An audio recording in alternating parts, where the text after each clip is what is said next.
dhugaatiin cubbuudha kan jedhan jiru, dhugaatiin cubbuu hin qabu kan jedhan jiru, dhugaatiin ni barbaachisa kan jedhan jiru, dhugaatiin hin barbaachisu kan jedhan immoo dhuguun cubbuu hin qabu machaa'utu cubbuu qaba kan jedhan ni jiru jechuudha.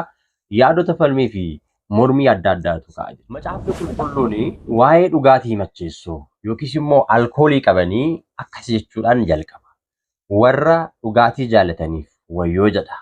Raajichi Isaayyaas boqonnaa 5 lakkoofsa 22 irratti jechuudha. Warra maal jaalataniif? Warra dhugaatii jaalataniif wayyoo jedha. Dhugaatii yaada gaarii nama keessaa fudhataa? Warreen dhugaatii dhugan yookiin immoo warreen yeroo baay'ee dhugaatii macheessoo fi alkoolii qabu dhugan yaadii fi ilaalchi isaan qaban gaariidha moo yaraadha kan jedhu isin koomentii irratti dubbadhaa. Dhugaatii dhuguun cubbuudha moo cubbuu miti? Dhuguutu cubbuudha moo machaa'utu cubbuudha? Yookiis dhugaatiin ni barbaachisa moo hin barbaachisu?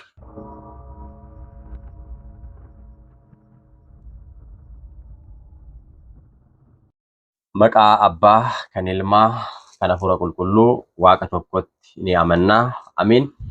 Kabajamtootaa fi jaalatamtootaa maatiiwwan Waaqayyoo hordoftoonni chaayinaalii Dhangaa Lubbuu hundumti keessan bakkaa fi lafa jirtanitti nageenyi Waaqayyo isiniif haa baay'atu. Akkam jirtu? Galanni ulfinni Waaqayyoodhaaf haa ta'u. Ani nagaa kooti. Turtii ji'oota muraasaatiin booddee deebinee wal argineetu jirra. Tajaajilli keenya Hafuurawaa itti fufa. Isinis viidiyoon kun namoota hunduma biraa akka qaqqabuuf laayik taasisaa, sheer godhuudhaan akkasuma immoo haaraa taatanii gara chaayinaalii Dhangaa Lubbuutti kan dhuftan baga nagaadhaan dhuftanii barumsaa fi gorsa yeroo hundaa asirraa isinii darbu hordofuudhaa fi chaayinaalii kana sabiskiraayib gochuudhaan yeroo hunda nu hordofaa isiniin jecha guyyaa har'aa kana qophii kana keessatti kan waliitiin ilaallu waa'ee dhugaatiiti jechuudha. Dhugaatii gaafa jennu egaa dhugaatii gosa baay'eetu jira. Waa'ee dhugaatii macheessoo yookiin immoo alkoolii qabaniiti jechuudha kan waliin ilaallu. Waa'ee dhugaatii macheessoo yookiis immoo alkoolii qabanii macaafni qulqulluu maal jedha kan jedhu waliin ilaalla jechuudha. Egaa waa'ee dhugaatii irratti namoonni yeroo garaa garaatti wal mormu jechuudha. Dhugaatiin cubbuudha kan jedhan jiru, dhugaatiin cubbuu hin qabu kan jedhan jiru, dhugaatiin ni barbaachisa kan jedhan jiru, dhugaatiin hin barbaachisu kan jedhan jiru. Akkasumallee dhugaatiin rakkoo hin qabu, machaa'utu rakkoo qaba yookiin immoo dhuguun cubbuu hin qabu, machaa'utu cubbuu qaba kan jedhan ni jiru jechuudha. Yaadota falmii fi mormii adda addaatu ka'a jechuudha. Macaafni qulqulluu maal jedha kan jedhudha jechuudha. Guyyaa har'aa waa'ee dhugaatii irratti kan waliin ilaallu. Isinoo waa'ee dhugaatii irratti yaada akkamii qabdu? Hubannoo akkamii qabdu? Yaada keessan koomentii irratti nu barreessaa.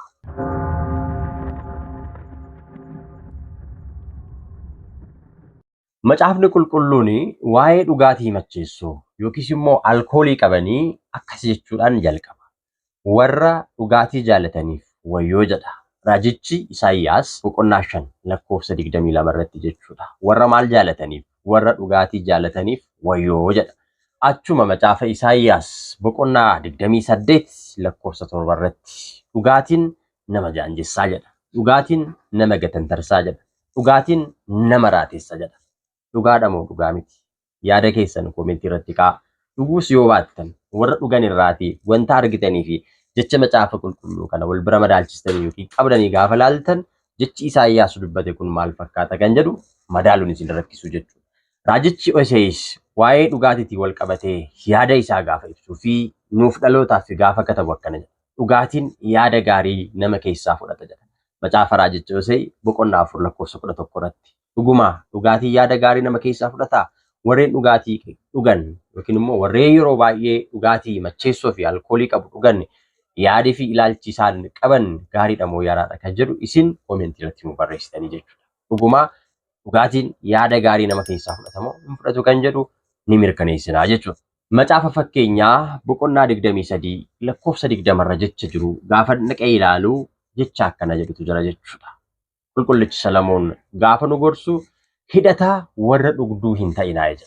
Hidhata warra eenyu? Warra dhugduu yookiin immoo warra alkoolii baay'ee dhuganii yookiin dhugaatii macheessoo dhuganii hin ta'inaa. Hidhata jechuun hiriyummaa yookiin immoo walitti dhufeenya isaanii hin qabaatinaa jechuudhaan lafa kaa'aa jechuudha. Qulqullichi Salamoon gaafa barreessu warra dhugaatii dhuganitti ijji ni diddiimata jechuudhaan macaafa fakkeenyaa 23-29 irratti kaa'eetu jira jechuudha. Warreen dhugaatii dhuganitti ijji ni diddiimataa jedha. Dhugaatiin maal akka qabuu fi rakkoo inni fidu dhiibbaa inni fiduu fi mallattoolee inni agarsiisuu danda'ullee qulqullichi Salamoonii asirratti bal'inaan lafa kaa'eetu jira jechuudha. Kanneen amma ammaatti ilaalle kun kutaa macaafa qulqulluu keessaatii kakuu isa duraa yookiin immoo kakuu moofaa keessatti kan jiru kitaabota waa'ee dhugaatiidhaan wal qabatan irratti barreeffame yookiin immoo dubbatame yoo ta'u, kutaa macaafa qulqulluu keessaa kakuu haaraa keessatti immoo qulqulluun Phaawulos waa'ee dhugaatiin wal qabsiisee gaafa dubbatu dhugaatiin mootummaa Waaqayyoo nama dhabsiisaa jechuudhaaniin Galaatiyaa boqonnaa 5 lakkoofsa 21 irratti dubbateera jechuudha. Warri dhugan warri machaa'an mootummaa Waaqayyootti hin galan jechuudhaaniin dhugaatiin mootummaa Waaqayyoo akka nama dhabsiisu kaa'ee jira. Egaa inni kun dhiibbaa guddaadha.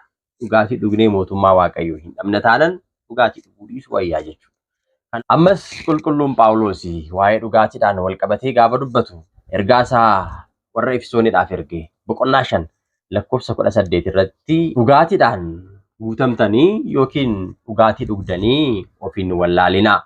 Dhugaatiidhaanis hin guutaminaa. Kanaa mannaa hafuura qulqulluudhaaniin guutamaa hin jedha. Dhugaatii yeroo dheeraa dhuguun yookiis immoo dhugaatii dhuguun akka of nama wallaalchisu erga as keessatti yaada isaa ibseen booddee qooda dhugaatiidhaan of wallaaltan hafuura qulqulluudhaan guutamaa jedha. Hafuura qulqulluudhaan guutamuudhaaf immoo kadhannaa kadhachuun gara Waaqayyootti siquun barbaachisaadha jechuudha. Egaa macaafa qulqulluu keessatti waa'ee dhugaatiidhaan wal qabatee hanga kana hubannoo erga arganneen booddee as deebinee ofii keenyan tilmaamuun baay'ee nu rakkisa jedhee yaadu. Egaa dhugaatii dhuguun cubbuudha moo cubbuu miti? Dhuguutu cubbuudha moo machaa'utu cubbuudha?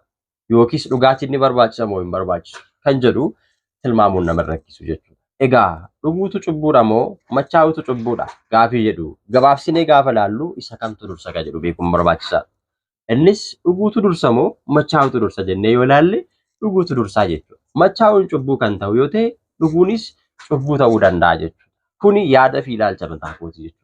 Waa'ee dhugaatii irratti macaafni qulqulluun ifaan kan kaa'e wantoota amma ammaatti ilaalle kana. Kanaafuu isinoo waa'ee dhugaatii wal qabatee dhugaatiin cubbuu qaba moo cubbuu hin qabu jettu. Dhuguutu cubbuudha moo machaa'utu cubbuudha jettu. Yaada keessanii fi waa'ee dhugaatiidhaan wal qabatee hubannoo qabdan irratti isinis koomentii irratti nu barreessaa. Yeroo itti aanu immoo hubannoo waa'ee dhugaatii irratti namni qabu ammam akka ta'e tilmaamnee koomentii keessanis fuunee abbootii irratti isiniif affirree gaafii kanaatiif bal'inaatiin akka isaan isinii deebisan gochuudhaa fi yaadni keessan dirqama barbaachisaa waan ta'eef yaada keessanii fi hubannoo qabdan koomentii irratti nu barreessaa. Viidiyoon kun namoota hedduu biraa akka ga'uuf immoo sheer taasisaa. Sabskiraayib gochuudhaaniin koomentii irratti yaada keessan nuuf ibsuudhaaniin nu hordofaa. Qophii kan biraadhaan hanga deebinee wal arginutti nagaadhaan turaa. Usbaat Alexander.